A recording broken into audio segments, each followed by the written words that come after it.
Welcome back for part 2 with local legend Mike Buenzow. Do you got enough in the tank to finish this episode? Well, Mike will be the first to tell you. Don't ever give up. It took this guy 3 years to get revenge on that Turkey Valley kid who pinned him in 11 seconds his freshman year. Mike shares all kinds of inspirational quotes as he finishes his time on the What Is Up podcast. Words of wisdom like, set a goal and then strive to reach that goal. Gee, mister, you're really wise. He tends to blur the line between fact and his opinion when he starts making some pretty blunt comments like, retirement is awesome, and I don't hear no yelling in sports no more. Then he kind of takes a shot at the confusing language used by young people today in the Gen Z slang segment. Right there with you, Mike. Even though his knees are artificial, his love for McDoubles and anything from Costa's is not. But find out who he loves more than anything when he opens up about walking away from alcohol for good 22 years ago. Funny how grown men talking about their dark side tends to push him over to their emotional side. Here's your host, who happens to be preaching at FBC Dunkerton this Sunday, September 22nd at 10 a.m. and you're invited, Bubba Seaman!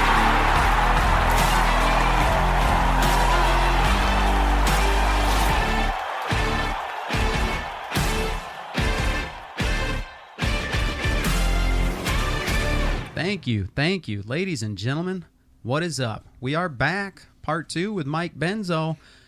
I hope you enjoyed this part 1. That was a lot of fun. It was kind of like going back in time when you start talking about growing up on the farm, you know, old school Wapsie Valley when the football and the wrestling program wasn't that good. Mike and his generation laid the groundwork for some of the culture of winning that we seem to enjoy these days. So that was a lot of fun. Go back and listen to part 1 with Mike Buenzow. But in part 2, we're going to get into his segments, okay? So hopefully you're ready for these. I sure am. And some of it may be a little bit of repeat because we talked some softball and we talked some high school sports in part 1. But his first segment for part 2 is going to be the Doug Heffernan segment. If you guys know King of Queens, Doug Heffernan, he always hung on to those high school glory days, much like a lot of us failed high school athletes like myself. My question to Mike is, in the Doug Heffernan segment, is share any specific moment from the high school glory days that you want to relive. Well, one of the main things that comes to my mind is, you know, to tell the kids to never give up. Sure. Because I can remember, I'm just going to say in wrestling, when I was a freshman, I got beat by this Turkey Valley kid in wrestling. He pinned me like in 11 seconds. Oh. Okay? So fast forward to my junior year, I was at the Chipotle Invitational. I got a position or a spot on the team to participate in Chipotle Invitational. Okay, so I'm in an 8-man bracket. They don't even know who Mike Buenzow is. Yep. So I make it to the finals. Not even supposed to get out of the first round. And I meet the kid that I got pinned by when I was a freshman. Yep. I beat him 7-5. Wow. He's a senior, I'm a junior. So what I'm telling the kids is, don't give up. Absolutely. Don't ever give up. Wow. And hard work will get you, you know, a long ways. Oh, yeah. A long ways. Another thing I like to preach about is kids think they have to have a job. You know, okay. Have to make money. That's true. You know, because, you know, you got to have money if you want to go on a date or if you want to run around with the boys or whatever. Yeah. But my dad always said, you could make money after you get out of school. Never, ever give up your high school days. Okay. Because once they're gone, they're gone. Gone for good. Gone for good. Yep.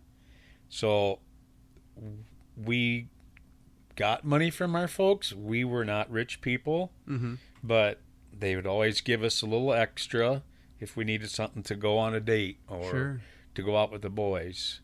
Wasn't a lot, but, you know, we always spent within our means. Sure. But what I'm telling the kids is, I get so tired of this, I'm not going out for sports because I need to get a job. Yeah. That's crap. Right. You Right. can I hear always, you have the rest of your life to work. There it is. Enjoy your high school days. Sure. Absolutely. So as far as that, that's about all I have to say about the glory days. Okay. I mean, I agree 100%. The best coaches, and I think I've shared some of this stuff with you, some of the best, most successful coaches, Tony Dungy, Ed Thomas, guys like that, Super Bowl winning coaches, they say the same stuff. I'll take hard work and good character over talent every day of the week. absolutely. Ben Hogan sent me something once, I don't know, a couple years ago probably. Maybe it was last year, I don't know, of some kid that didn't win a match his freshman year. And by the time he was a senior, he was a heavyweight state champion. Exactly. Like, kids can't fathom how much work it takes to put into just because you're not gifted at it, that doesn't mean you can't get better and considerably better. It's going to take a lot of work. Absolutely. Absolutely. Back in the day, in my day, we had so many kids out for sports that you didn't get a starting position until you were an upperclassman. Yep. You worked your butt off. You're sitting there thinking, gosh, what am I doing this for? Well, eventually, 2 or 3 years later, that's why you worked. That's right. Nowadays, it's if you don't make the varsity, I'm done. I don't want to be on the team. I don't want to be on team. Yeah. Well, we had tryouts for my junior high football team before I moved up here. Really? That's how big my junior high was. We had tryouts. Oh, you weren't guaranteed a spot on the team. so seriously. Yeah. Well. Yeah. They had playoffs for junior high and stuff. So coming to Class A Dunkerton, that was Right. quite a culture shock. But you got to understand, though, back in my day, we didn't have junior high. Okay. You had K through 8th in Fairbank, Orne, and Reedland. Okay. So there was not a junior high building or Gotcha. anything. But, I mean, we played baseball and basketball in between the two towns. Gotcha. Yeah. But that was it. I mean, so like when football practice was, first day of football practice, that was new to me. Yeah. Yeah. That's a shocker. Yeah, it is. the first thing they told us right away was don't eat a big breakfast. So I can remember this. Yeah. So we always had two-a-days like you did probably. Yeah, we had one camp in the summer for 2 days. Well, we didn't have camps or anything, but you started out with 2-a-days, 8:00 in the morning, Mm-hmm. 3:00 in the afternoon, hottest part of the day. First practice, we're out there, and we had 50, 60 kids out. Yeah. And I can remember this to the day. Rick Wagner, good friend of mine, grew up together in high school, and he got killed in an accident right out of high school. After he graduated, got married, and anyway, so Rick's in there, and he's a big burly farm kid. About an hour into practice, he's sitting over there on the sideline just puking his guts out. Because he had a big breakfast with back in the day, you got to eat breakfast. Got to fuel up for the day. Exactly. Not when you're about to go run and turn your stomach upside down. So here old Wagner, he's out there puking his guts out because wow. Yeah, that's and things like that you remember. Oh yeah. Practices in football, 2-a-days it was brutal. 3:00 in the afternoon, it's the hottest part of the day, like I said. Yeah. And it was what time you got done with practice, you were tired. You were done. Yeah. But then the farm kids had to go home and do chores. See, that's tough. Wow. But that's why you guys were a different breed, man. Yeah. So that's glory days. That's about all. Okay, that's good. I like it. So okay, let's move on to the next one. This one is the stop complaining and do something segment. And to clarify for the listeners, this is kind of this means stop complaining about the younger generation and do something about it. So like everyone likes to always look down at the ones that are younger. Every generation does it. Well, this segment is basically saying, okay, stop complaining about them. Let's say they're all in your youth group.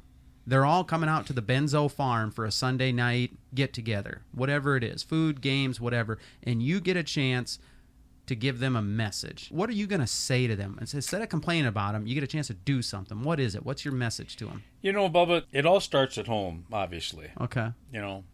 And if there's no work ethic at home, it's pretty hard to tell the kids what you have to do. But as JJ knows when he comes out and helps pick up rock, I always tell the kids, and obviously my wife is out there also. Yeah. I says, if you can keep up with this old lady picking up rock, you're doing good. Because my wife is a go-getter. Okay.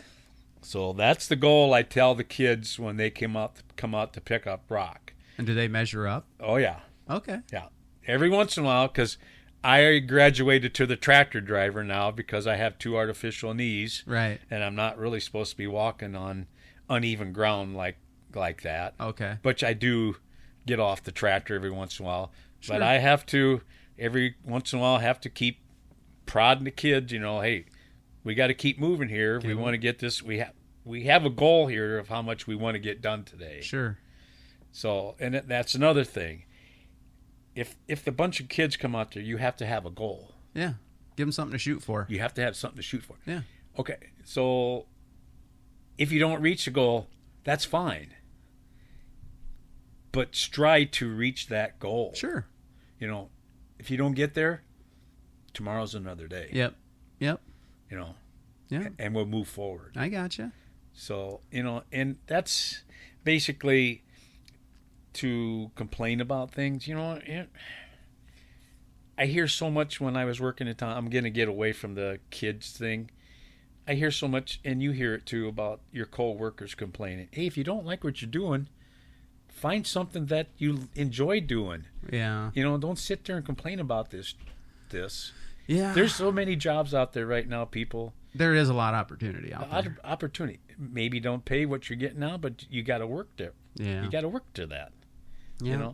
And back when I retired, you know what I was doing. I was kind of taking it easy back there because I think I put my time in that I don't have to do that stuff anymore. Yeah.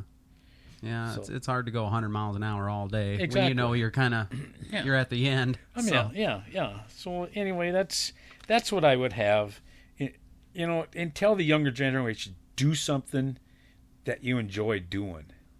yeah. You know, Yeah, they say if you find a job that you like, you'll never work a day in your life. exactly, because the day goes so much faster. Mm-hmm. When you're sitting there complaining and bitching It's about miserable. things, it's miserable. Yeah. And you're sitting there looking at the clock all the time. It's like, oh my goodness sakes Yeah. of life, this day's dragging on forever. Well, Yeah. it will, but Yeah, I hear you. It's tough. I mean, we still need people to do the tough jobs, but yeah, if you can get into a field that you somewhat enjoy, it would be more enjoyable for exactly, you, for sure. Yep. Sure. Okay.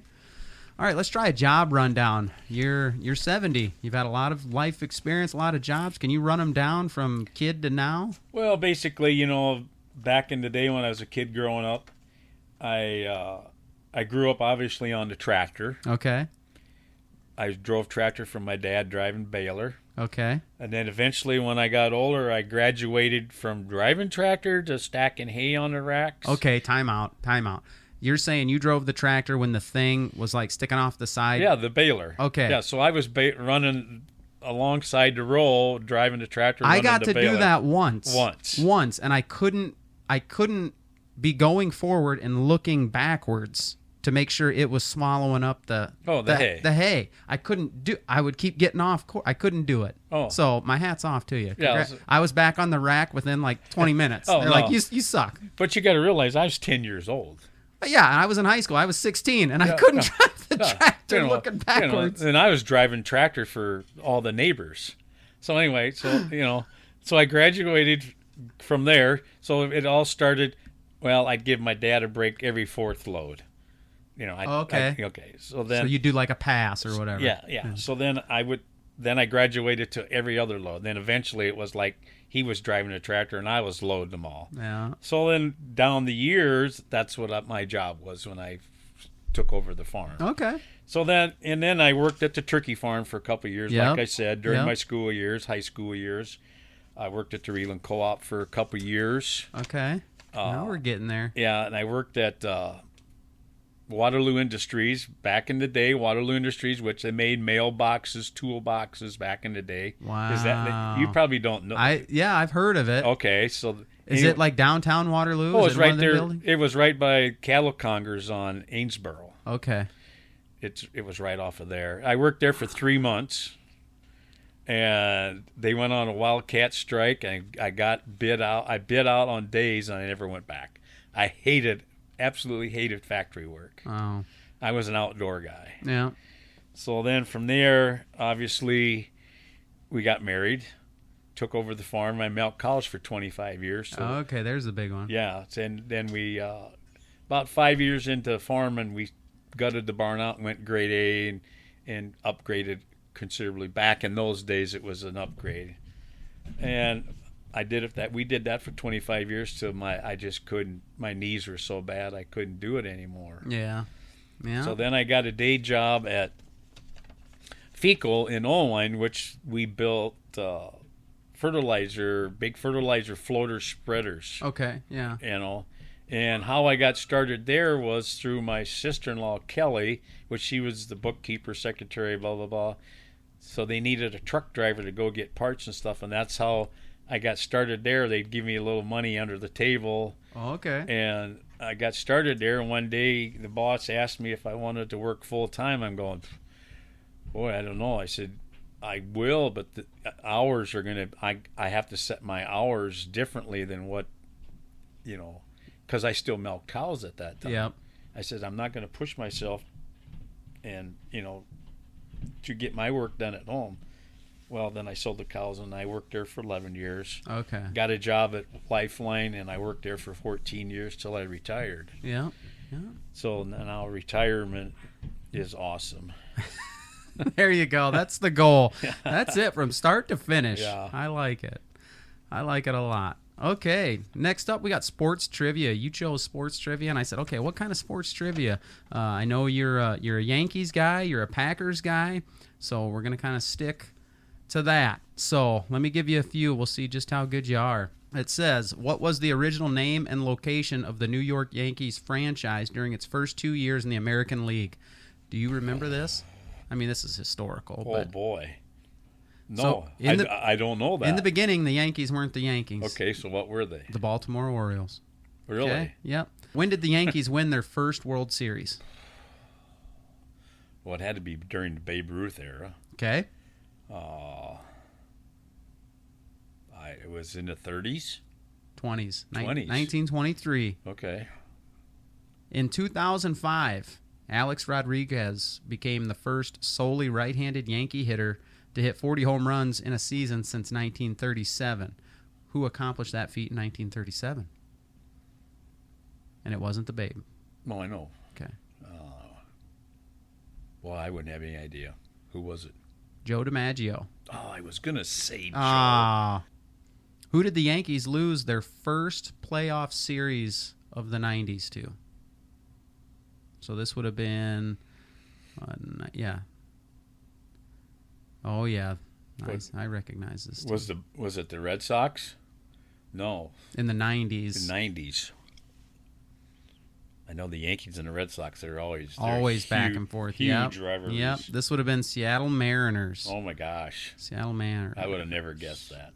Okay, let me give you one more Yankees one. Yeah, I guess I'm not really up to Here we go. This is your generation. Okay. This is it. Which player was the Yankee captain from 1976 to 1979? This had to have been your era right here.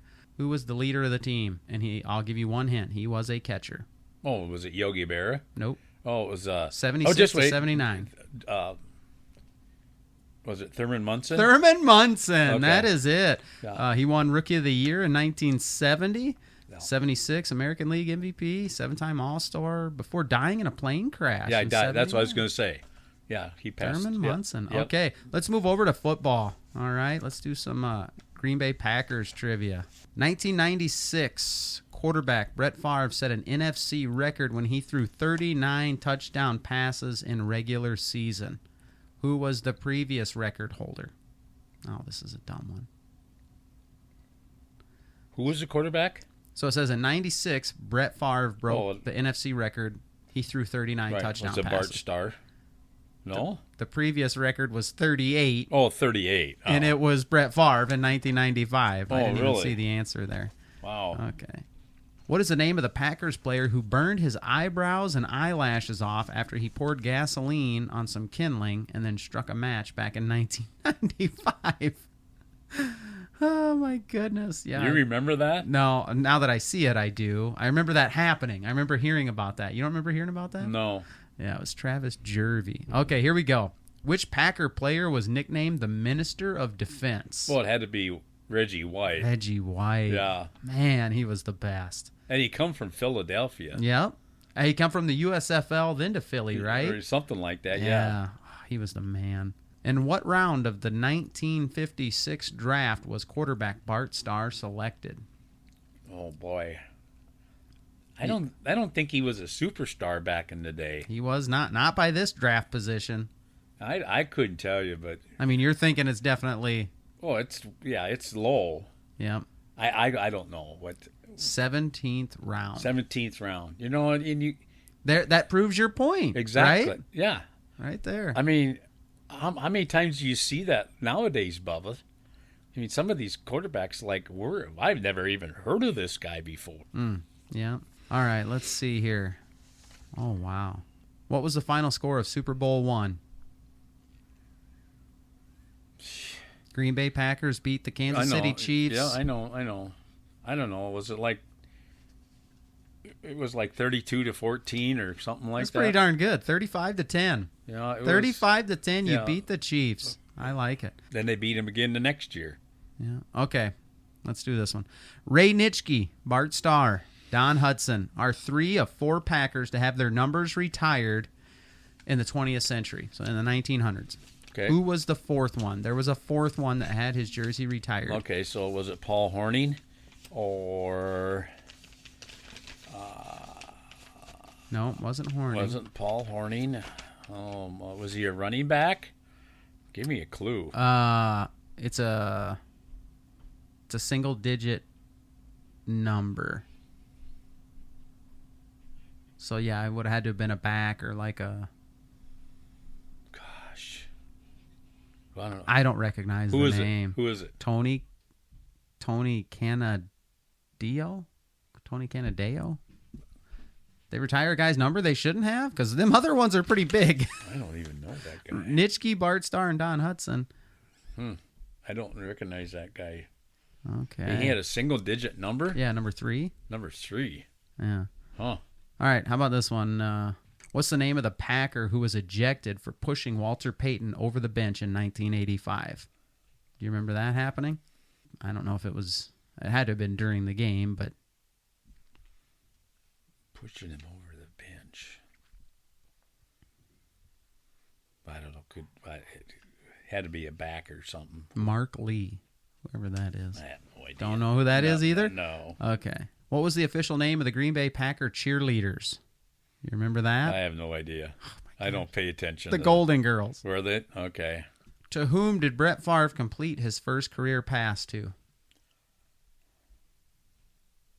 It was Brett Favre. It was a deflection, and he caught it. This was some good trivia. And he was tackled immediately for a loss of 7 yards. Wow. Packers trivia is not that good. No, not that good. I don't remember any of that stuff. I guess. Wow. I guess I'm not a good Packer. This is going to be a shocker where if you do better in this next segment, the Gen Z slang, than sports trivia, this is going to change the world here.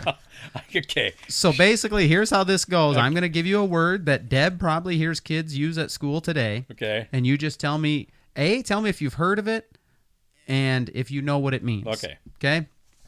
And JJ over there, he's kind of like our He knows all this stuff? He's the judge, yeah. He's the judge? Yeah. Okay. Yeah. Riz. Do you know what Riz means? You ever heard it? No. What? Charisma. It's like they have charisma. They got the it factor. Okay. If a kid says no cap, do you know what that means? No cap. No cap. Yeah. If they say a statement or something and they say no cap, it's basically like saying that's not a lie. Like that's the truth. No cap means I'm not lying. Holy cow. I know. Where did they come up with this No stuff? kidding. You guys are weird. That's all I got to say. If a kid says, "Oh man, that is lit." Is lit? It's lit. What is that? I can see your mind's going in the wrong direction. I have no idea. What is it? Lit means like it's awesome. Oh, like I was like- going to say cool. Yeah, like it's on fire. Okay. It's sweet. Okay. How about we'll do one more. How about alpha? Somebody says alpha. Alpha? Alpha means the beginning. Yep, it does. It also kind of has another meaning. Alpha does, man, look at that. He knows the Greek alphabet. Alpha is the first letter in the Greek alphabet. It's in the Bible. I don't know what is. What, Alpha means like you're the man. You're the man? Top dog. Like, you know how like right, James? Like wolves go in a pack, like there's an alpha. There's one leader. He's the alpha. Oh, really? The rest are, Oh, so beneath now, him. At the football games, I'll understand what everybody's talking about now. If you ever sit in the stands, you'll hear the kids talking. You'll know. Yeah, absolutely. Wow. Okay, next segment, shout outs. You got any shout outs you want to give? Any you want to give somebody some props, like, hey, I really appreciate this, or this person got it right, or this is a good. I'm going to shout out to my wrestling coach, Coach Weaver. I've All right. said it before. He's such a super nice guy. He was a football coach too, assistant football coach with Southmaid. Okay. When we started, and we always called him Little Vince Vince Lombardi. Lombardi? Yeah, call him Little Vince because he always run the conditioning drills. Okay. Oh my gosh. Is he a killer? Oh, you were dying by the time you got done at practice. And in wrestling, he would yell at you. But his theory was he wasn't yelling at you to demean you. He was yelling at you because he knew you could do better. Sure. Yeah. So, and that's where I'm coming from nowadays. I don't hear no yelling going on in any of these sports no more. I don't know who was sitting there, and I was talking to him. I think it was Brock, because he was telling a story about him and Mr. Foster, and Mr. Foster, Tony, getting on him about not coming to morning lifts a little bit while he was trying to work for whole grain structures and all this. And Brock was, basically trying to say, like, I'm working my tail off. Like, I'm going to show up, and I'm going to be fit as a fiddle and this and that. And I told him it was that one season where when we started the season, I think we were up at Starmont, and we had multiple kids that were out. I don't know if they were ineligible or what, but we had kids playing. We had like 2 or 3 kids that were good that weren't able to play that game. So we had some younger people, some backups or underclassmen playing. Oh, wasn't that the COVID year? It could have been. Wasn't that the COVID year where they... Yeah. Because they were on the bus with this one kid. Yeah, that was it. Because I think it was Bridget's senior year or whatever, right? Or junior year, or whatever. And there was 3 starters that couldn't play because they were on the same. So that was the fall of 2020, probably. Right. COVID had already hit. And right. That probably was it. Anyway, I'm walking off the track at halftime. I don't know if I'm going to the concessions or whatever. And let me tell you, the stuff I heard Tony say, it was exactly what you were saying. He wasn't demeaning them, but he knew. I mean, I swore I heard something about, like, if you're going to play like that, you don't deserve to wear that jersey. You're trained better. You can do better. Right. That's what I expect to see. Right. And I that always stuck with me because, I mean, Tony lives down the street. I wave to him all the time. He says hi. I've never seen that out of him. And I was like, that's what it looks like when you're capable of doing more. Show it to me. Exactly. Get it out of you. Yeah. Definitely. All right. Good stuff.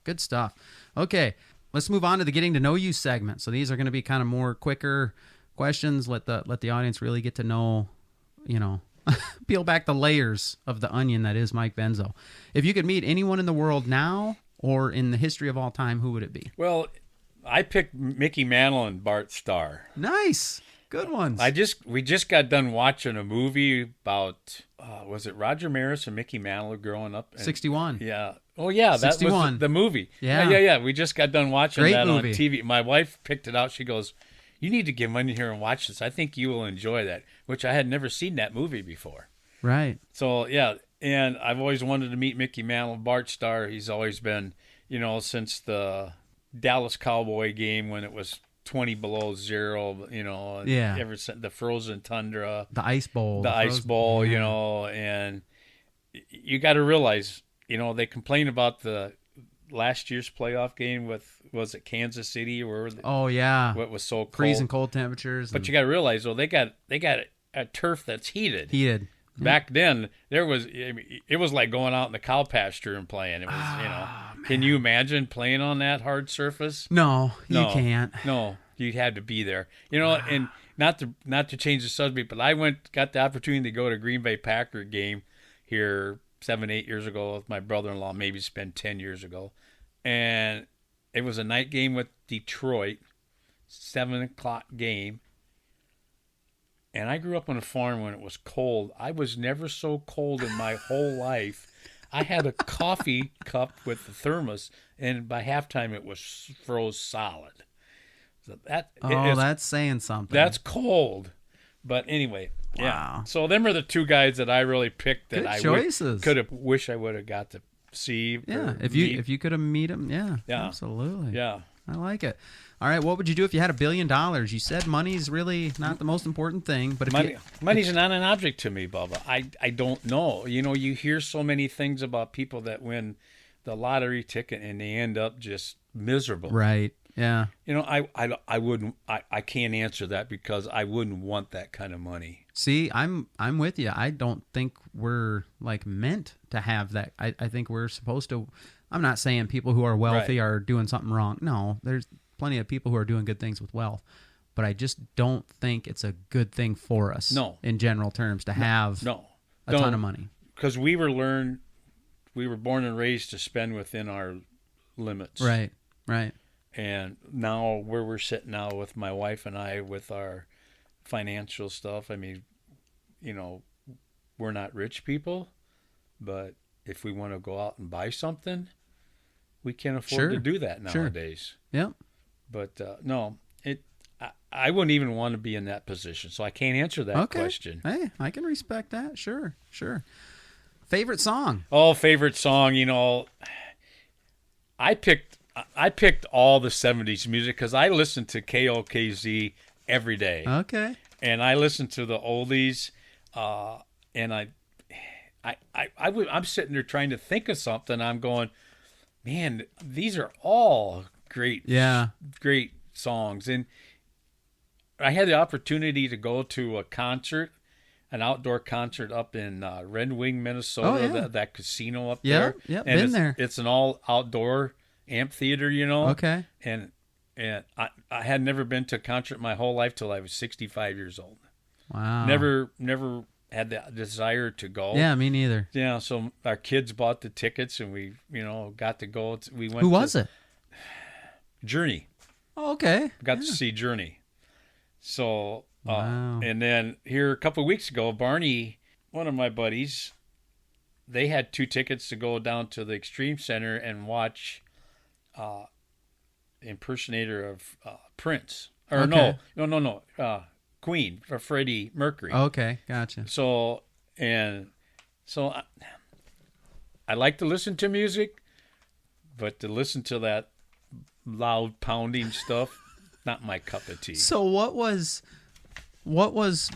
before a football game? You're pulling up to the school in your 1950 Studebaker? I don't know. Oh, you mean when I was in high school? Yeah. Oh, I had a 65 Chevy Impala 2-door. 65 Impala. Yeah, purple. What were you listening to get ready for the football game? Oh, Or did you not even listen? Was that not a thing? It wasn't my mind wasn't set on music. It was just concentrating on what I had to do for that night. Really? Wow. Words of wisdom there. So I couldn't. I know people walk around with earbuds and. Oh, that's how they get in the zone. Exactly. Back then, I got my own. You got in your own zone when you was driving from the farm out to the school. You sit there, concentrate on what you had to do to try and win this game. Wow, that kind of blows my mind right there. It's Yeah. that's what we did. I mean, of course, music back then was, you just listened to everything, country and western. Yeah, that's what I'm saying. Like, Yeah. I can't imagine you pulling up listening to like Fog Hat, thinking, okay, now I'm ready to go rip somebody's head off. No, music wasn't. I just concentrated on what I had to do. Okay, there you go. Youngsters, try that. Try that. Let's see. What do we got next? Dream job, worst job? Oh, my dream job. I was thinking of this, and I've always wanted to be a head baseball or softball coach at school. Yep. Always. Yep, you've told me that. Always wanted to do that. And, maybe should have tried to put my name in the hat here a couple years ago. Yeah. Because I'm a critic. I can sit out there and, why aren't we doing this? Why aren't we doing that? How come we're not doing this? You know? But until I would be in that position, I can sit out there and say that. Because I'm old school. I like softball and baseball. I like the small ball game, the button and all that. I don't see enough of that going on. Sure. But if you watch the state tournaments, 99% of your teams that win play small ball. They manufacture runs, move people around. Exactly. Yeah. You let the other team make the mistake. Yeah. Okay. Worst job. Oh, pitching calf pen manure. I hated that when we were growing up. Jeepers. And it's a 3-tine fork, and you had to walk maybe 20 some feet to throw it on the spreader. That spreader was not there. You had to carry it. Yeah. And it was always like 100 degrees out too when we had to do that. Oh my God. And was there tricks? Did you clothespin your nose? No. Bandana? No. You just smelled that manure smell all day long. Wow. Yeah, I hated that job, but it had to be done. And that's where you get your worth ethic from. I get that. I get it. We almost bought a house when we were looking for an acreage before we realized we couldn't afford one. And in this acreage, in their basement, they had another washer and dryer. They had set upstairs and downstairs. Yeah. And I go, well, what's the extra set for down here? Oh, that set can stay. That's what they use their hog clothes in there. And I was like, no, you can take that with you. Thank you. I get it now. Well, nowadays, with the hog confinement buildings, most of them places have shower in, shower out. Yeah. So you have to go in and shower before you can come out. Yeah. Yep. Yeah. That's good. I can appreciate that. All right. Favorite restaurant or fast food? Oh, I love McDonald's McDoubles. I just love those to death. Yeah, in fact, the other day, Deb went in to town quick, and she wanted to get a pedicure. Okay. I go, why don't you just bring me something home for supper? You don't have to come home, make supper. No. She goes, well, what do you want? I go, well, see if they got the special McDoubles. You buy one and get the second one for $1. Yeah. I love those things. Oh, she goes, man. you want any fries? I know. I said, I just want 2 hamburgers. Nice. Yeah. And I love going down to Costa's here in Fairbank. Oh, isn't that the best? That's the best. I mean, if you walk out of that place hungry, it's your own fault. Yep. And the price is reasonable. It is. For the amount of food, the portion size it's pretty good for the price. I mean, this day and age, you can't expect to get a smorgasbord for $15. No. You can go to Vegas if you want those $5 things. Yeah. And you see it since they remodeled. So they took their couple weeks off or vacation or whatever, and they had the whole outside remodeled, put in the nice big window. It looks so nice. Yeah. So I'm kind of anxious to go in there and see what it looks like from the inside out. Yeah, me too. So yeah, I still remember when it was D&J's. That was when I was in high school. Well, I played softball for them. Okay, that was your team? Yeah, slow pitch. We played for D&J's Tap. Okay, yeah. That's it. That's come a long way since then. That's been a long time ago. Yeah. All right. Favorite teams or athletes? Well, the Yankees and the Packers, and obviously Iowa State. Oh, that's right. Yeah, I gotta throw that in there. Matter of fact, is we have some friends that offered us 2 tickets to go to the Iowa State game this year for nothing. What? Yeah. Wow. Yeah. So she graduated from Iowa. She was a drama doctor down in Oklahoma. So she's I'm going to say a bigwig. Okay. So they wine and dine her, blah, blah, blah. And they have 2 extra tickets, and they had always asked us if we ever wanted to go to a game. Wow. Well, and their name is Jerry Gipper and Roxy Albright. Okay. So there's a little story behind that, but I'm not going to get into that. But anyway, so they texted Deb here a couple of weeks ago, wanted to know if we wanted to go to the Iowa State game. Deb goes, "You want to go?" I go, "Well, heck yeah." Yeah. So all it's going to cost us is 2 T-shirts from Wapsie Valley. That's what they want in return. Wow. So Deb ordered 2 football T-shirts from Wapsie Valley. Nice. Yeah. So Wow, it's going to be awesome. You're coming out ahead on that deal. Yeah, no kidding. Yeah, Man. yeah. I like it. Okay. Childhood idol. Well, I have to once again say Coach Weaver was my idol when I was growing up. Wow. You know, I mean, I didn't know the guy until I was in high school, but back in your childhood days, who's your idol? I don't know. I mean, I thought you'd say somebody like Mantle or something like No, that. well, yeah, but you understand. I got all the baseball cards back in the '60s Right. on yeah. the post cereal boxes. Yeah, I cut them all out, and my boy laminated them all. So Yeah. I don't even know where the heck they're at. He's got them somewhere. But I would say Coach Weaver. He's a super nice guy. And like I said, I keep in touch with him all the time. I like that. Yeah. I like it. Cartoons from your childhood. Oh, man. And they're on right now. Looney Tunes are on 7.6 all day long. Yeah. If you want to watch all that, yeah. They'll never die. The No, classics won't. No, they just came back now. They're making a comeback. Yeah. So, yeah, that's what I would say. Yeah, that's good stuff, man. Saturday morning cartoons. That was my thing. Well, we always had to help Mom clean house, though. Oh, I'm sure. But you could have the TV on, watch the cartoons while you was cleaning house. Okay. Yeah. I like it. I like it. Most embarrassing moment or the dumbest thing from your childhood? Kind of an either or. Okay. So growing up on the farm, you have a lot of dumb things you did. Sure. So the one that come back in my mind was when I was a sophomore in high school. So I had my first car, obviously, and a '65 Chevy Impala, and I come to Fairbank. Fairbank was the town to go to back in my day. Okay. So they had just poured concrete at the Fairbank school, and Mr. Owens lived across the street, and my buddy was doing donuts out in that concrete with my car. So In the wet concrete? no, it had dried. Oh, okay. It had dried, wasn't wet. Oh, okay. There. Okay, but anyway, I get home, and the next day, my folks get a call. Okay, Yep. so I get grounded. Okay, so I'm sitting at home. My folks took the keys away from me, but I had a spare set underneath the hood. Oh my gosh. Yeah, so you can about imagine where this is going. So Saturday night, they left to go to town because Saturday nights most of the farmers went to town, did their shopping, and celebrated a little bit or whatever. So I waited till them left to leave. I hop in the car, come to Fairbanks, see the boys. I go, "Hey guys, I'm grounded. Somebody want to come and pick me up?" So I come home, put the car right back in the same spot. Next day, "Did you go to town last night?" Oh no. I go, "Nope." Well, guess what? The neighbors were pulling out of their driveway on the Buck Creek blacktop, and you went by, and they were coming to town, and they said, "Yeah, we just saw Mike going down the blacktop." So I got busted again. Man. Yeah, you think you can get away with everything? I thought I did, but I didn't. All right. Number one problem we face today, in your opinion, what do you think's the problem? Social media is bad. Yeah. I mean, you read every day. I read about it, and I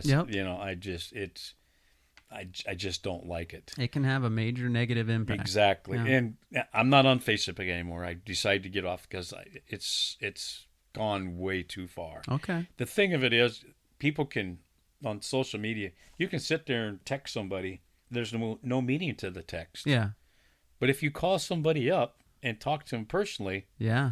there's things that you're not going to say. Yeah, it's a whole different ballgame. Oh, way different. Yeah.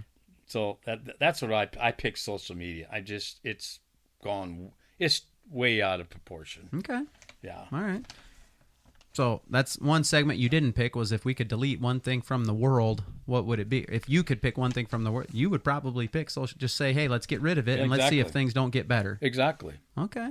You I'm know, with you. I don't need to hear all this BS that's going on. It's just people picking on people here and there, especially with the campaigning going on. You know what? Who cares? We get enough of that on TV. Exactly. Yeah. I read about it here. I look it up on my phone. I don't even open it up because it's just I'm so sick of it. Right. But they do say, the internet, maybe not Facebook so much or the other one, but, Twitter just had this big sit-down interview, and the fact that this Elon Musk bought Twitter, which is a social media platform, if he hadn't done that, we all understand media outlets are all biased depending on who owns them or whatever.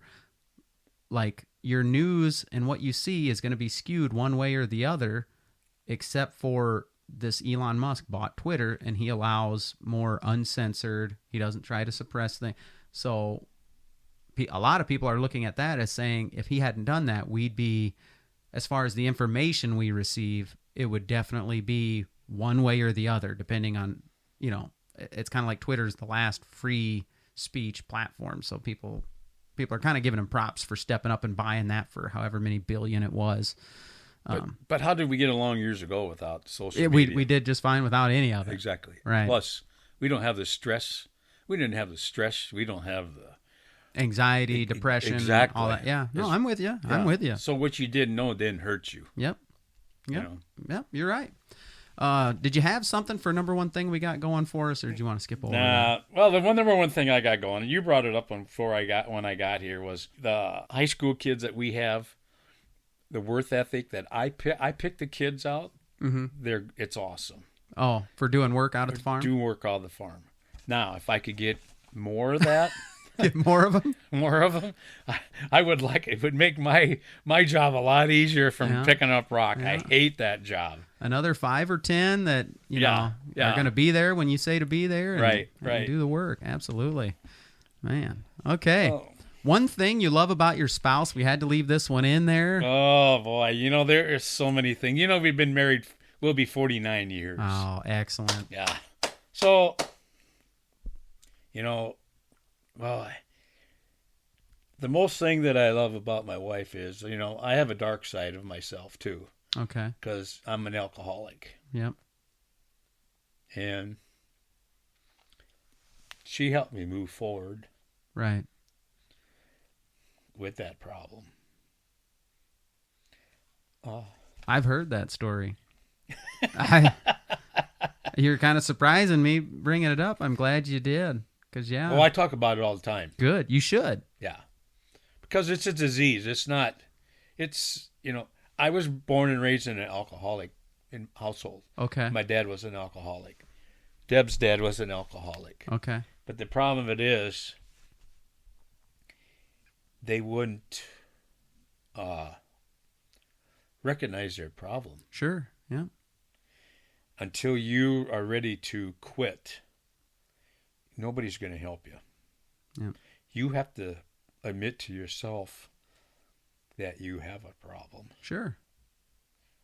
And I will say this, to the day I die, she's helped me a lot. All right. How long's that been? No, it's been over 20 years. Oh, heck yeah. Heck yeah. So. Good job, Deb. And Mike. I mean. It's, when you're in that position, there's no light at the end of the tunnel till you can admit to yourself that you have a problem. Mm-hmm. And she helped me get through it. We don't got to relive every detail, but she pretty much got to a point where she held the mirror up and showed you you're about to lose everything. Well, this is how it went down. Okay. So I come home from work, and I would stop at the Parts Plus store there in Owine. Okay. And get I bought 2 40-ounce bottles of beer plus a 6-pack of Tall Boys, because I was going out to the field to finish planting, and we had to go to my cousin's kid's graduation party. Mm-hmm. So I didn't even go in the house. So I go out to the tractor, and I come home, and I'm pretty full, and I could hardly walk. And she comes out of the house. She goes, "You're not going." And one thing led to another, and from that night on, she went. And I told her, I says, I'm done drinking. I've had enough. And she goes, I'll believe it when I see it. And from that day forward, I have not. You've been proving it. I've never touched a Yeah. drop. Now, we have alcohol in our house. Mhm. Doesn't bother me a bit. Yeah. Everybody knows that I don't drink, Yeah. which is great. But I can't sit, I could sit in the tavern all night long till they closed. I can't do that anymore. Sure. Because you can sit there and drink so much pop, and then you get, I'm Yeah. ready to go home. Yeah, that's it. And that kind of upsets Deb once in a while. But she understands. I try to keep myself involved with conversations. And, if you sit down at the bar or Yeah. whatever. I know you're not a bar person that you can, Nope. but No, I get it. I get so it. I can sit there, but after 2 or 3 hours, I'm ready to go home. Sure. So as far as alcohol in the house, yeah, it's fine. I don't have a problem with it. In fact, I can't even hardly stand the smell of beer anymore. Right. Yeah. I just hate it. Yeah. But Well, good for you. yeah, so I'm glad she got you to that point for yeah. sure. So now, with being retired, we have, like I said, we have a lot of discussing going on. Oh, that's good. I don't want to say arguing. Yes. I'm going to say discussing. Good. Good. Good. There's a right way to do it and a Yeah. wrong way. Yeah. Okay. All right. Wow, we got kind of deep there for a minute. Let's move on to the last one here. Oh. Past injuries or surgeries? Oh, I've had rotor cuff surgery, and I've got 2 knee replacements Yep. done. And everybody goes, "Well, don't you wish you would have never played sports?" No. No. It's something that's worn out. Right. And so I've moved forward with it. And what really kills me is when you go to sporting events or any event, you got to go through these Metal detector? metal detectors. Sets them off right away. Yeah. So then I have to explain to them that I have 2 Yeah. 2 titanium knees put in. Yeah. And it's the best thing I've ever did. Instant relief and Instant relief. cool. Good. Yeah, the 2 new knees is instant. Now the rotor cuff surgery is a little bit more intense than what people think. Yeah. I'm sure. That's one of the most painful surgeries you can have done. That's in the shoulder. In the shoulder. Yeah. And I couldn't even lift my arm. That's how painful it was. Yikes. Yeah. So that's about all I've had besides just Okay.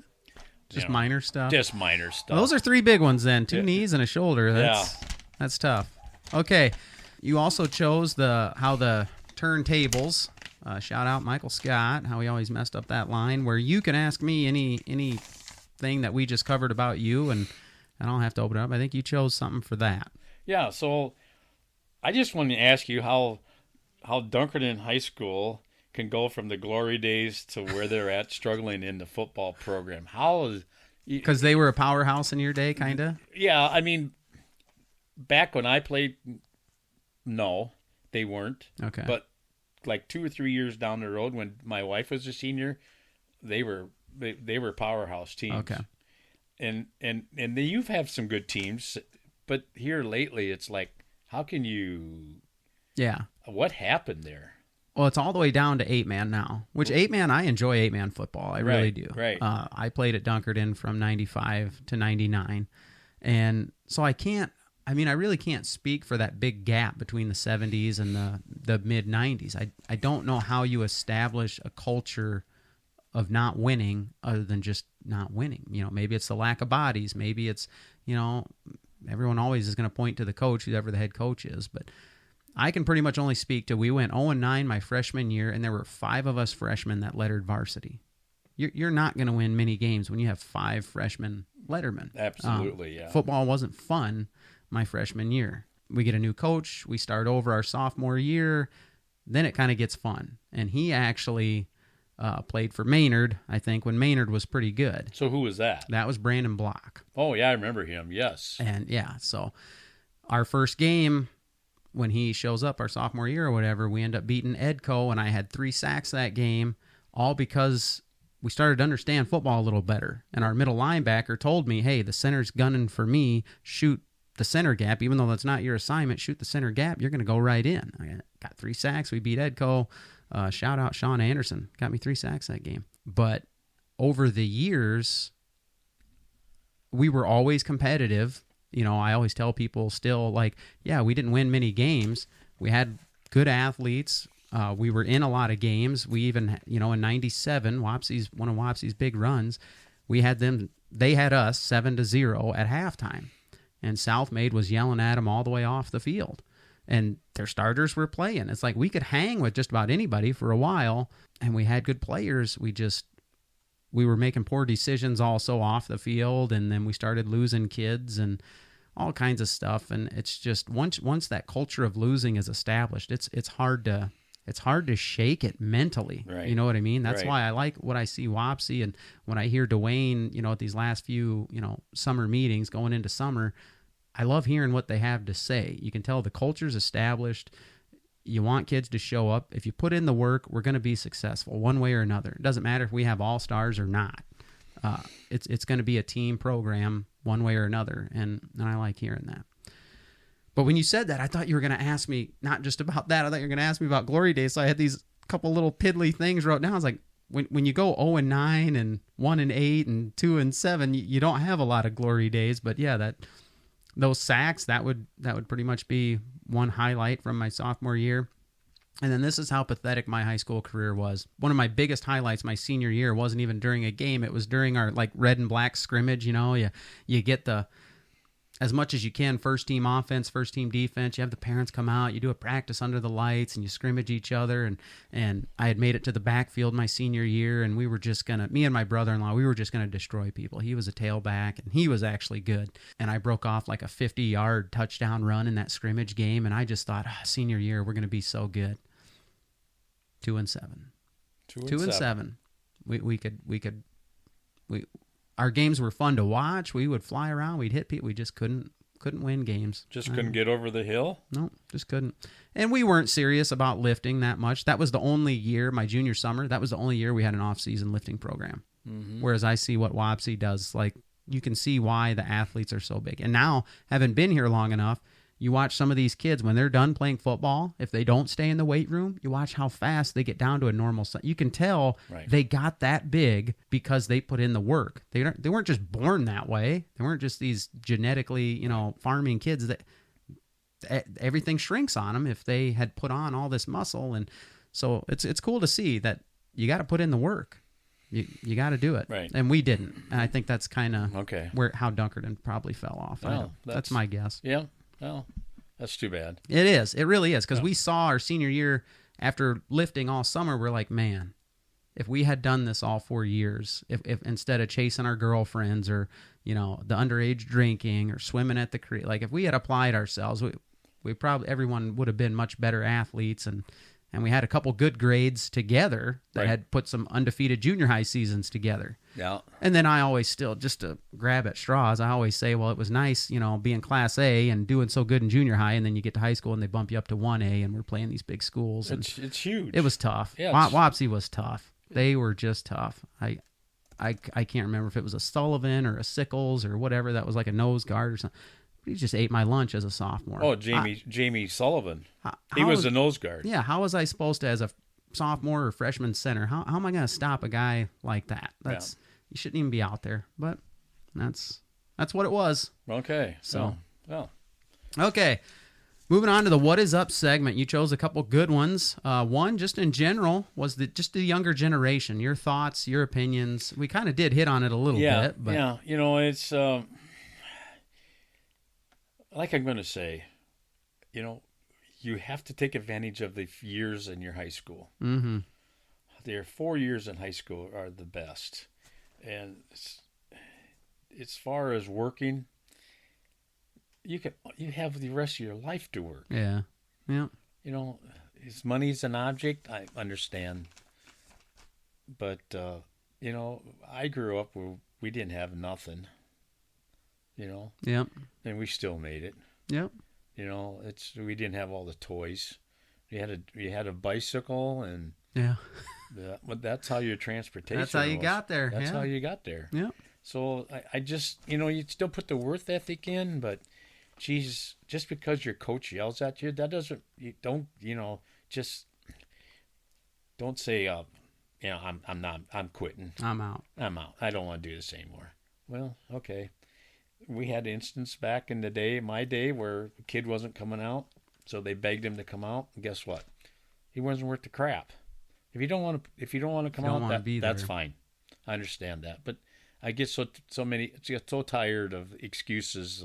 I don't want to do this. I don't want to do that. And I'll give you a good example. My son was a junior in high school. Okay. Played sports his whole life. Come his junior year, he goes, not going out for football. I go, why? I don't like to coach. I go, that's BS. You give me another excuse. Well, my buddy's not going out. Well, that's fine. He's not going out, but just because he's not going out, you're not going out? Yeah. I go, you can do whatever you want to. I'm fine. I says, but you played football your whole life. Okay, so guess what happened? First day of school, he comes home. All his friends are going out to practice. He's got in his car and come home. He comes up to me and I was doing chores. He goes, Dad, I think I want to go out for football. I go, well, I said, you better turn around, get in your car, and go out there and tell Coach Southmade that you want to play football. Yeah. So he does, goes up to Coach. Coach goes, this is where you belong anyway. Yeah. Yeah. Did he have to run or anything for that? Oh, he had to, just a little price to pay. Just a little price to pay. But you got to realize, though, and I'm picking on farm kids, but he was in shape, so it's like he sat around all summer not doing anything. Yeah. Yeah. And then all of a sudden, the first football game, he gets in like with a minute left in the game. Well, then the controversy starts. Well, geez, he didn't even go to 2 a days. Blah blah blah. Why is he doing out there? Let me tell you, you put your best athletes on the field, Mm-hmm. and I see so much of that nowadays.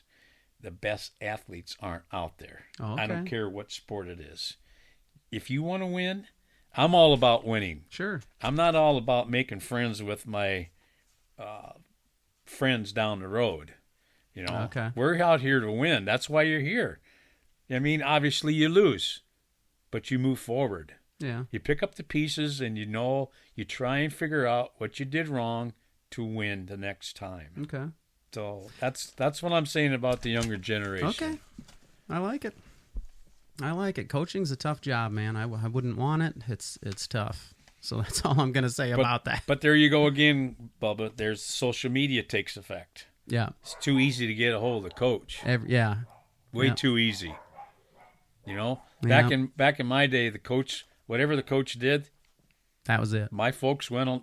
Yeah, whatever he's the coach. Yeah. I'm not the coach. Yep. Yeah. Oh yeah, that mentality's gone. Oh yeah, no doubt sure. about that. Yeah. For sure. Yeah. Okay, last what is up topic. You chose the Jordan Chiles Olympic Medal controversy. So for those who don't know, this was a U.S. female Olympic gymnast, and she had medaled bronze in the solo event of the, what was it, floor exercise. Floor exercise. And I think she was initially said fifth. Then the coach contested the difficulty rating of her performance, and so they bumped it up a 10th. Then that bumped up her score, so then that put her into third place, and she got a medal. Right. And then the controversy started. Then the controversy starts where they supposedly didn't appeal in the time allotted, which is a minute. Okay, 1 minute after she's done. After the score's in. Yeah, and they said a minute 4. Where's this at? Where's like the video? Where's the evidence? Where did they come up with a minute 4? Okay, so then the tables turned, and the controversy is they appealed within 44 seconds or 47 seconds, and a second appeal was in 55 seconds. Where is this? Where does it show the time? Where's that evidence? Where's this evidence? Yeah. So now all said and done, they lost their second appeal. So now the Browns went to the Romanian. Okay. And Chiles lost the bronze medal. Mm-hmm. But the controversy all started. Why it started because when they did the floor exercise to begin with, the Romanian, the judges thought she stepped out of bounds. Technically, it shows on a replay she wasn't out of bounds. Okay. When she landed and then they start, in the corner, Yep. the judges thought she stepped out of bounds. And she didn't. And she didn't. So that's another. right. But they can't. Obviously, they don't review this stuff because there's not such a thing as instant replay. Okay. I'm assuming so. I don't know. I don't know, but okay. So I'm not saying Jordan Chiles should have got the bronze to begin with the appeal, but it's clearly the Romanian, in my opinion, was at that time the better athlete on the floor exercise. Had the better performance. Had the better performance. Okay, so that's where I'm coming from, and the way it all turned out. Because so if you take a look at the scoring, the two Romanian girls were tied. Yeah, I saw that. But because of the difficulty of the one that got the bronze, she had the tiebreaker. Mm-hmm. Why is there a tiebreaker? Just give them a bronze. There's 3 bronze medals. Just cut the controversy, give them the bronze medals, and move forward. Okay. You know? Okay. Yeah. There's a way of solving that. Yeah. End of discussion. You know, if that's the way you want to be, all this appeal, and now the United States, they're appealing to the Swiss, like the IOC. I don't know what it all is. They're still appealing yet. Then they come out and say that the judge is connected with the Romanian. Yeah. Oh my goodness. Yeah, and then you're gonna have conflict of interest talk and all kinds of stuff. Man, it's just. It's crazy is what it is. It is. The whole Olympics was crazy. There was a lot of good moments. Right. But, man, the way it started with the opening ceremony and the controversy around that and the perversion they were trying to celebrate and stuff, which, if that's French culture, I guess I can't wait to see what it's like in 4 years in L.A. Well, yeah. What's our opening ceremony going to be like? Right. But, and they've already said they were bringing some events back. Bringing some back. And then they're eliminating some. So. Yeah. I heard flag football's coming. Flag football. I heard pickleball is not, which pickleball is like the most popular sport right now. How's that not on in 28? I have no idea. And then the big controversy now is the... don't say breakdancing. Breakdancing, yeah. The Australian lady. Yeah, she was just on TV again this morning. I was watching the early Today show. Yeah. You know, it's like... Okay. You are wrong if you are not bowing down to her skills, apparently. She's 35 years old or something like that. Yeah. She's whatever. The Olympics are supposed to be the cream of the crop from every country. Right. If that's the best break dancer they have in Australia, Well, then they're bringing baseball and softball back. Okay. So, and that's not going to be at Los Angeles. It's going to be in Oklahoma City. Oh, yeah, you told me that. Because they're ready. They already have the facilities. Facility already there. Yeah. Yeah. So the football thing, I know we're getting near the end here, but the football thing, so they're going to bring flag football back, and as I'm listening, or they're going to bring it in, and it's going to be, they say, just like how we were with the dream teams in basketball back in the day. Like, when we do this on an Olympic level, we're going to destroy everybody in the beginning. Then it puts that sport in their country, and now you see what's happened with basketball. Did you watch the NBA draft? Yeah. They're all people from other countries. The countries have caught up to America. Exactly. So this is kind of the NFL's long game, is keep getting into these other countries. Right. That's why they do those games. But this is that time of year you start seeing, so-and-so's holding out. So-and-so ain't showing up to camp. So-and-so, it's preseason game too. They're not there. They're waiting for their money. Certain people, certain athletes want to play in the Olympics in 2028, or at least have the potential to play.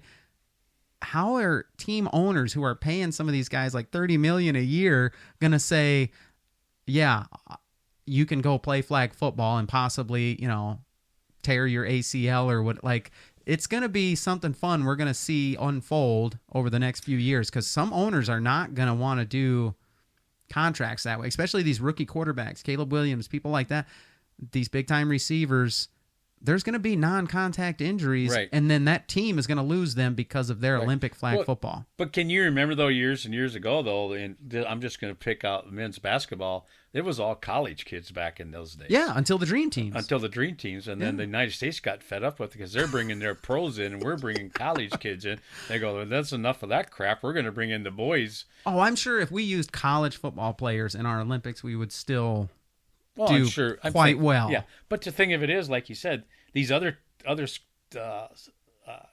countries are going to step up their. Yeah, in time they're going to get better with the United States. It's just like in track and field. There's so many good track Yep. and field people out there that they finally have caught up to the United States and the Americans. It's very competitive. Very competitive. Yeah, we don't. Yeah, we don't dominate anymore. Yeah, we like may still win the Olympic Right, overall medal right, count and all that right. stuff, but yeah, there's good athletes in Yeah. every country and every event. Because it was a big thing getting equal with the gold medals with China at the end. Yeah. Because can you imagine what it would have been if Russia would have been in there? Yeah, it would have taken away from that too. Yeah, it would have changed considerably, I think. Yeah. Yeah. So anyway, with this Jordan Chiles thing, I'm over it. Okay. It is what it is. Yeah. Let's move forward. I'm sure she's going to start practicing for the 28 Olympics. Yeah. I mean, well, and they have championships every year that are on the Olympic level. So Yeah, yeah, yeah. it'll be business as usual. It's a tough spot, it is really. So, but that's it. That was a good way to end the Paris Olympics. It's just controversy from beginning to end. well, That's we're not done hearing about it either. No. I'm going to tell you that much. No, I will tell you this. The one thing I hadn't been paying attention to was the men's 4x100, and I didn't realize how cursed of an event that was for us. And then I happened to I was listening to it at work, and then I'd get home and I'd get to watch it in the evening because of the time difference or whatever. Our men's 4x1, we got the 4 fastest guys, ever. And our handoffs, like year after, or Olympic after Olympics, we botched these handoffs so bad. But the problem with there is, Bubba, is that coach changed the whole lineup after, what's his name, didn't run. The 100-meter winner. Lyles? Lyles. And they, he said he wasn't running because of COVID. So they brought some, yeah. They brought some, but then they instead of putting that guy in his position, They changed the whole team. Yeah. Well, you think that was it, huh? Well, because it was bad. If you don't practice, I never did track. My boy did track, and that's all they do. They practice the same people. And when you bring in somebody new, it's completely different. It is. Completely different. And you saw the botched handoff. It was horrible. Where they went past the yellow line before he even got the baton. Yeah. But the timing is such a huge factor in that thing. And there's no margin for error. No. There isn't. They're moving too fast. Yes. So, and that's my opinion. My baseball coach always said, you never change 2 positions for 1. If you don't have a second baseman, you put somebody in there. Don't bring your shortstop over there. Leave everybody else alone. That way you're still strong in those. Exactly. Yeah. If you have to bring in a JV, put him in that position. Well, especially if it's second base. I'm just taking second base. No, I got you. Any position. Because you're weakening. You're weakening. Yeah, I get other areas of the thing, and that's what happened to me, in my opinion, with the 4x1. Okay. It just weakened the whole team. Okay, American Olympic Committee, Mike Buenzow, here in Iowa. He is on board to coach in 2020. That's good. No, I get it. I like it. Oh, man. This has been fun. Mike, I got to thank you for coming on, man. This was good conversation. I'm glad you came on and decided to share with the audience. I'm sure a lot of people will enjoy it. It's guests like you who kind of prove the theory that's behind this podcast, that everyone is interesting. You know what I mean? Think about what makes it to reality TV. The worst crap makes it to reality TV, yet people want to know what's going on in these dysfunctional families. Right. My theory is everyone's interesting if you just let them share their story, their opinions, the things they've experienced, especially, getting deep there at the end with the struggles with alcohol. Like, that's encouraging to people. This podcast falls on its face if that statement were not true, that everybody's interesting. Instead of falling on our face, we actually just keep growing. We had just this morning another local podcast in Jessup ask me to set up a date to come on and share what this podcast is all about, where the idea came from, and what's going on with it. How about that? Not to mention the paid Zoom interview I had with Spotify recently. We must have them fooled. I can't. They have $125 for 45 minutes. But I can't actually tell you what it's about because I signed a non-disclosure agreement. So, yeah, seriously, true story. Can't really talk about it, but they paid me to talk to them. That's all I care about. Let's keep the momentum going into year 2, people. That's right, we're crossing the 1-year mark. So please like, follow, subscribe wherever you're listening, whether it's Spotify, Apple Podcast, YouTube. Follow our social media on Facebook and Instagram. That's where we do our giveaways. That's where you can see extra pictures and videos and reels. I'm embarrassing myself on these little short videos all the time now because that's how you get views, I guess. And then share it with everyone you know. That's the only way this thing grows, is if you share it. Thanks for listening. Thank you very much for all your support. It means a lot to me and my family. Lord willing, we'll talk to you on the next one.